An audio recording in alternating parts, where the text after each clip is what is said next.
Let me show you how to use Revolut with Google Play.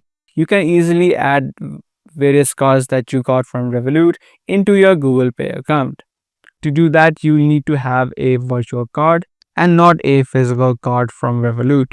If you don't yet have a virtual card of Revolut, you can easily get one by tapping on the cards icon on the top right and then just select the virtual card that you like. Once you selected your card, you're going to get this screen. Just tap on Get Disposable Virtual Card. Now, once that step is completed and you just got the virtual card data, you'll instantly get on the bottom a section of adding in this card to your Google Pay. So just tap on the option which says Add to Google Pay. Once you do that, it's going to open up the interface of Google Pay.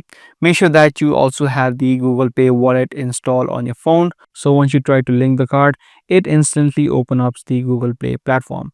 So just tap on the add button right here and your card from Revolut will be added to your Google Pay as well.